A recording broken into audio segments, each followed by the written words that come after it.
Hey everyone, welcome to Unique Ways with Thomas Gerard, an audio podcast. Got a great guest on today, and I'll describe him briefly. He's a user experience leader for design teams in startups or high growth organizations.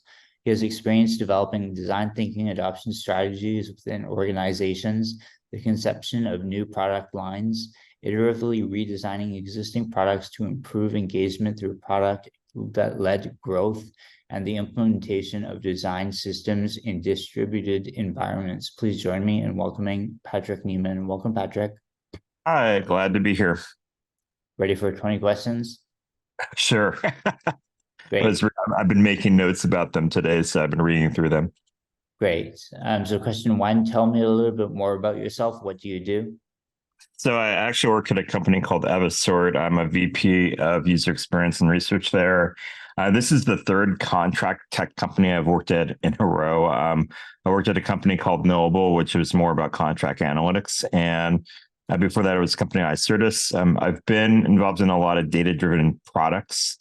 And I feel really fortunate to be in this field. I've got to work on a really cool things and glad to see user experience grow in the way that it has.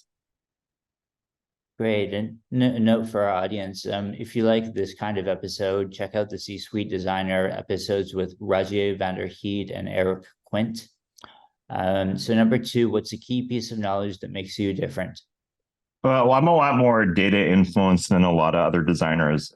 Years and years ago, a partner of mine taught me a lot about databases and data structures. And I utilize that in my work today, where I try to get the designers to the what so they can understand where the focus on the why. And so a lot of places I've worked at have been a lot more data influenced than most designers. And in that aspect, I've acted more like a product manager than a designer. And so the way I describe myself is that I'm a product manager that happens to know about design. And it's helped me communicate a lot with other departments within the organization. Great. Yeah, recently on our in-person podcast, we had Alex Sumina on the show, and we were talking a lot about the trifecta of business design and development, and seems to be relevant these days. Yep. Yeah. So number three, why this of all things? Why do you do what you do? Why do I live in the world of user experience? Yeah. Yeah, because I didn't want to be a developer. I didn't want to wear a pager. No, I really like owning the last mile, dealing with the users, and I like the idea of influence with the data and with the design to get to a better problem solving, for example. And so a lot of it really interests me because you can actually see the effect of you do this design and you see what outcomes that you've moved the product towards. And it's something that I actually enjoy. I actually also enjoy helping people do their jobs. And so that's why I stay on the B2B side. Great. And some people struggle with number four, but the question is, what does your future look like? Well, it's kind of funny. I've been working in contract tech for some level for a while, and I wanted to work on products that had AI extraction, and it took a while to get there. But my current company does it really well, and so a lot of what I'm seeing in my future is the marriage of a data influenced approach for doing user experience, and then greater adoption for AI. And a lot of the products that I work on, it's what I call AI for good. They actually have a positive business outcome. It's not about dark patterns. It's not about fooling the user. It's about the ethical use of artificial intelligence to help companies optimize their operations. And so I see a lot of that in my future because those are the kind of products that I like working on.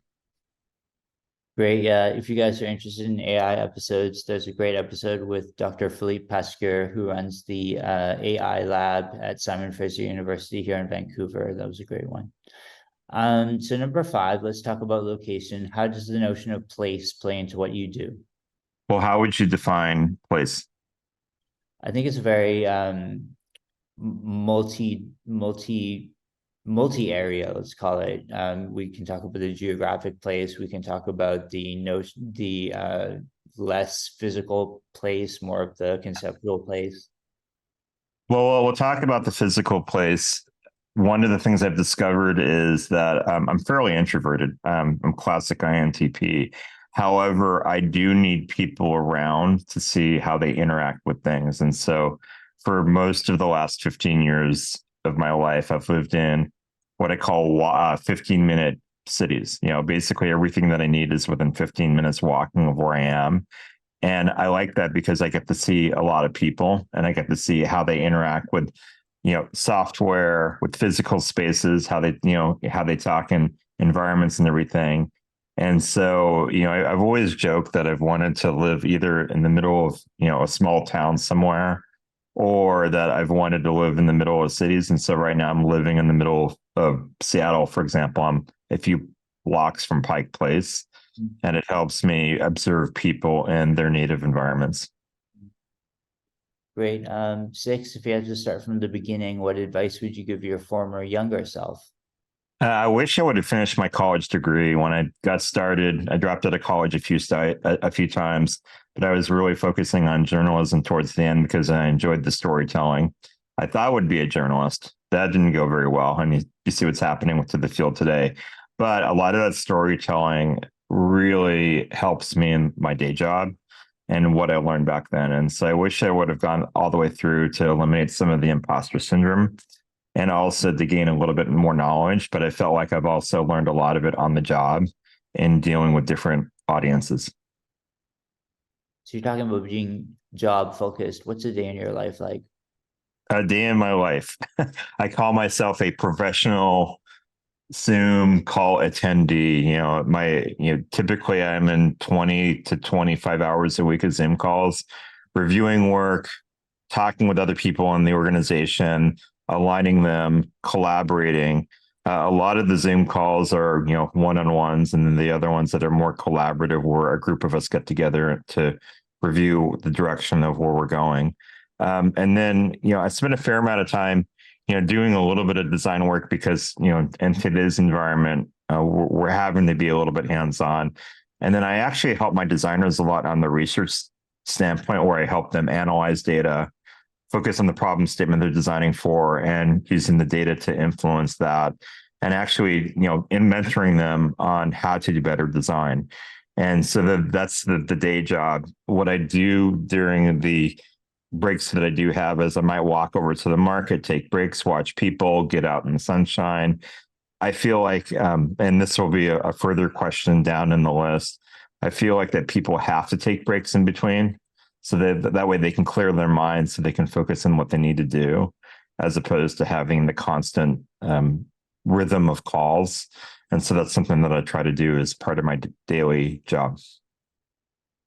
Great. Number eight, lifelong learning is a popular topic. How do you stay up to date? The way that I do it is I have a lot of informal conversations with people in the field. For example, one of my acquaintances is a director of UX at a fairly large bank, and we talk about how they're using artificial intelligence in the design of their products. I talk with other design leaders to see how the market is going. There are certain people that I follow on Twitter that I've known for ages that give me a lot of good insight of validating some of the thoughts that I have about user experience. So it's not so much written articles, because I feel like a lot of user experience is the same stuff that we've been talking about for the last 10 years. But you have to be at the cutting edge. You have to have those informal conversations to stay up to date, because a lot of the best information about what's going on in the field isn't necessarily published in a Medium post. Great. And let's talk about tools. What tools do you use? Are you both digital and analog? So I use the typical design tools. The BI tools that I use are like Amplitude, Sigma. We do a lot of data integration with Segment. We use a lot of the Google Suite where I work at, which I really like. It's a very collaborative set of tools. Of course, we use Figma because we're in the design field, and then we also do a lot of work in FigJam to actually work out flows and work out the intent of some of the design work that we're doing. How would you classify a digital nomad? I think it's a focus on the digital and a kind of separation from the kind of necessity of the physical. So I think, maybe in an old timey way of describing it, it would be a person on a beach with a laptop, kind of doing projects there for people from anywhere in the world. That was a dream of mine 20 years ago when I was kind of getting into design, and that was the idea then. I'm not sure what it would be now, but I think just something that really is centered on digital. Yeah, I think I already lived that life today. I live my life fairly minimalist. I don't believe having a lot of things. A lot of things that I do own tend to be very purpose built. And then because of that minimalist approach, I believe that I am able to live that digital nomad lifestyle. When I think about going somewhere else to work, it isn't so much oh my God, I'm not going to have the things I need. It's more of, oh my God, I'm going to have to pay for travel and the Airbnb and just the extra cost. And so when I think about it and living somewhere else to do work, I'm not so worried about having what I need to work. For example, I have one of those small portable monitors that can actually extend my desktop. And so I have all the tools I need. And I tend to live everything, all the work that I do is in the cloud. So other than a few post-it notes that I might have written on my desktop, basically lying around on my desk, for the most part, if I need to get up and go, I can just get up and go. And I really like that lifestyle a lot. I like the idea of experiencing other places, like working for a week in San Francisco. I'm playing with the idea of working for a week in New York. And I think that's one of the advantages that's kind of missed out with this whole move to hybrid, where if you allow your workers to work in different places, then they experience things that they aren't going to experience in an office. And I think the digital nomad lifestyle is actually a good thing for people to experience, because then they can have empathy for different cultures. Great. So halfway, number 10, how do you deal with work-life balance? I've never really had an issue of dealing with work-life balance. There are times when I've been worked hard, but I've always been able to manage my workflow pretty well. And then years ago, I actually went through executive coaching, and they taught me how to manage prioritization. And the way they explained it is there should be 3 or 4 things that are really urgent, and then everything else is kind of immaterial, like it can wait. And I use the Eisenhower method of prioritization, and everybody should look it up. There are things that are important, there are things that are urgent, but it's usually not the same thing. And so if you use some of the really simple methods on the web of thinking about what problems you're going to solve and using a framework like the Eisenhower method to prioritize them, it actually helps refocus your work-life balance. For example, there's research that I do at my day job where we classify users, but it's just something that goes on the background. It's important, but it's not urgent. And so I delegate some of that work to other people, because one, it helps them have empathy for the users that we're doing. And quite honestly, it shouldn't something that I shouldn't be doing. And so I not only do I use it as a way of prioritizing for work-life balance and getting out, but I also use it as a way of training other people on the team how to do their work. Great. Second half, number 11, if you weren't doing what you do now, what would you be doing? As in, what are other fields I would be looking at to work in? Yeah. Well, I think that the best answer I have is, if there wasn't the idea of computers and technology and everything that we have, I would probably still be in journalism. I love the art of storytelling. I love the art of influencing through words. I love the art of language. And that's one of the reasons I really like contract technology so much, because a lot of it is about storytelling through contracts and the influence of language and the structure of language. And so I imagine if the internet hadn't come along, and it was, of course, it was going to come along at some point, but if it wasn't as influential as it is today, I would probably have been a journalist, working on some newspapers. There was some Fox television show years and years ago about somebody who had won the lottery, the New York State lottery, and they bought a newspaper in Key West, Florida. And I remember the name of the newspaper was Key West Meteor. And that would have been a dream for me in previous lives of being able to buy a newspaper and report on what's going on in that community, because there's always a story. And so I imagine that's what I would be doing if I weren't on the web.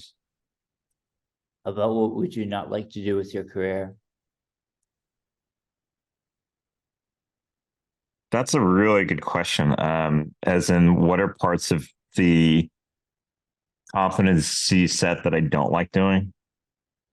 Well, my answer I always Or joke about it is, yeah. in my teens, I had a part-time job sweeping up pieces of upholstery in an upholstery factory. And I was like, I would never want to do that again. So Well, I had one person that was a direct report where he became he worked in a hot dog factory of all things while I grew up. Another direct report would be all auto salespeople. I couldn't do either of those jobs. One of the things that I've never really enjoyed, but it's always fascinated how people enjoy it, is people that do like physical work on fixing things. Like just the act of taking something apart and putting it together and fixing and everything. All that physical work, and my parents, they actually do it really, really well. It's something that I've never really enjoyed, just because it's just, I saw it, but it's not something that I would pick up. And so that's something that I don't see me doing in my career. Um, does that make sense? it does, yeah. Okay, so number 13, a favorite word, quote, or sentence. Can I use two? Sure. So a phrase that I repeat all the time when I look at something and it doesn't gel with me, I always say the phrase of my emotional reaction is, because a lot of it's based on my previous mental model of how things should work, or it's maybe something that I just don't like. There are specific interactions I don't like, or it's something that, I just look at it and it doesn't feel right. And a lot of times in design, when you work in user experience, you have those reactions. And there's really nothing to base it on than previous experience. Like, you don't know who the users are, you don't know what the problem statement is. A lot of times it's more of a gut reaction and it doesn't feel right. And so what I try to do is I try to preface it of, this is my emotional reaction at this time, because it might not be that fault, or I might not understand the entire context of what's going on. And so I try to make sure that I keep psychological safety by actually stating that term. And it actually dovetails with it depends. Lou Rosenfeld says it all the time on Twitter, where a lot of things with the users, it depends, because the context of one user might be really, really different than the context of another user. And so I might actually pair the two phrases together to make sure that there's psychological safety and that we're thinking about the problem with the right perspective. Great. And not everyone likes number 14, but the question is, what's your least favorite word, quote, or sentence? Well, I'm going to do a phrase. And it's a whole bunch of phrases, but it's all related to, I think, I feel, it should be this way, because those declarative terms really make it about what you believe, as opposed to what evidence that you're seeing out in the world. For example, if there's like a specific color that you like or you use, then it's your personal preferences. And it's okay to have a perspective as a user experience professional. However, you have to state that it's your personal preference. And that's one of the reasons why I hate these phrases, because, it's okay to state your personal preference, but what you want isn't necessarily what's best for the user. And it's really about the context of their needs instead of your needs. Nice. And 15, if you had to pick one word to describe yourself, what word would you choose? Authentic. pretty straightforward. You're gonna hear exactly what I think, and sometimes I'm polite about it, and sometimes I'm a little bit spicy about it. One of the platforms that we use, the CEO actually called me a little bit spicy, but it wasn't a bad thing because that way you get direct to the point and you don't have to beat around the bush on what you're thinking. And so a lot of the authenticity that I have, I believe it's helped me in my career.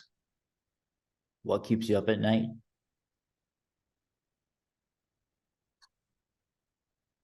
As far as the UX field, Yeah, some people stress about work, some people sleep very well. how about we rephrase it as what keeps me up at like personally or professionally? Let's say, let's say professionally.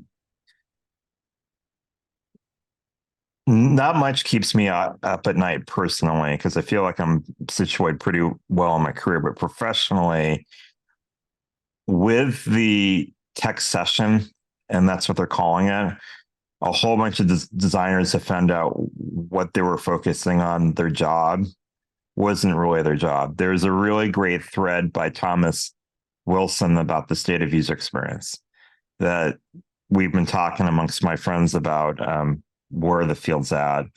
And I believe that a lot of designers aren't business focused enough. I think they focus too much on the icons and the colors and working in Figma and design systems to protect themselves. And they have interest in creating the systems where it's really about what business problem are you solving? How are you helping companies get more revenue? And I actually don't believe a lot of the design leadership is focused on that enough either. And I think it's really hurting our field. And that really, really keeps me up at night because it affects everybody. Now I can go off and get different jobs, and I feel like I have enough of a background in the field, and I get the occasional referral, or if something goes south, that there's some level of longevity to that. But when I look at a lot of designers, they don't have that background, and it's hurting them in their career. And nobody's really telling them what they're focusing on, how they think about design is the wrong thing. And that's something that actually I think is a serious threat to the user experience field. Great. And final stretch here, number 17. What's the dream you're chasing? Is it an overall dream? Like just like the kind of products I want to work on? Yeah, you might think of it as forecasting into the future, 5 years, 10 years. I think the dream I'm trying to contribute to with my little corner of the world, and I call it putting a dent in the world, is that I want to build products that are easy enough to use where somebody who is working overtime in the past, for example, if they were, working as a lawyer and they had to work at night, I really want them getting them home at time so they can feed their kids at 5:30 p.m. And so I think a lot of software is failing to accomplish that, especially on the business and enterprise side. And so a dream is having the easier to use products so that we can focus on strategy or focusing what they should be working on.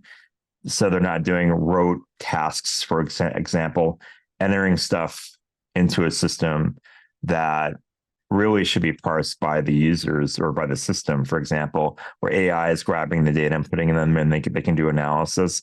I think that's the dream that I'm chasing and that I've been chasing for the last, 14, 15 years.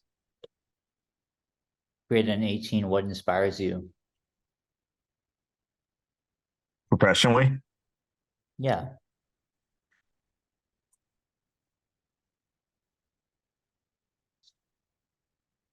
Yeah. I'm thinking of a good answer. Okay. What inspires me is designers that really get the problem that they're solving. And it doesn't happen very often, but you talk to a lot of designers and you interview them, and the designers that really hit it, that really know what problem that they're solving, that understand like how they're affecting the business, that really can move the needle, that inspires me. And it's growing and growing. Before, designers were more like pixel jockeys, but we've gotten into this better thread of designers being more business focused. That inspires me because then it helps grow our influence. Great. And any advice you'd like to share? For designers, Yeah. uh, get really good at storytelling. Mm-hmm. Get really good at being cross-functional. Get really good at collaboration. Get really good at seeing how you have certain skills and you can create a mode around it. And collaborate. You can collaborate and you can involve people in the design process, but you still have to build a mode around some of the special sauce that you have. I mean, one of the questions that you asked earlier, question number 2, about what's a key piece of knowledge that makes you different? The data influenced approach that I have, I believe, makes me really, really different. And it helps me collaborate with others because I have the data, but there's a certain level of protection that I have, a certain moat that I have that helps keep me a certain level of influence because they have to come to me for the influence. And so I would advise like all designers to figure out what their special sauce is and really exploit it. Nice. And number 20, the one everyone loves. How can our listeners keep tabs on you? How do we follow you? What's our call to action? So I have a blog called usabilitycounts.com. Quite honestly, I haven't updated in a pretty long time, but I am always on all the social media networks. Like I'm on X, formerly known as Twitter, under usability counts. I am also under Threads and Mastodon, and I'm trying to get on Blue Sky for that too. I don't post as often as I used to, but I do post occasionally. You can reach out to me on ADP list you can search for my name and request mentoring sessions, which is something that I'm starting to get involved with again after being on vacation. And other ways that you can keep up with me. I'm on the occasional podcast like this, but not on a lot of them. And I actually have a side project called the UX Drinking Game, which is user generated content, which is pretty funny. That's been around for years and years. Awesome. Well, thanks so much for being on the show. It's great to have this user experience angle, and it's weird because we've had so many kind of legendary designers, but not specifically UX, and UX is kind of my area. So great to bring this into the forefront again. Thank you so much for being on Yeah, no, thank you for having me on your show. And when is it going to be published? today. Wow, that's quick. Okay, thank you for your time. Thanks.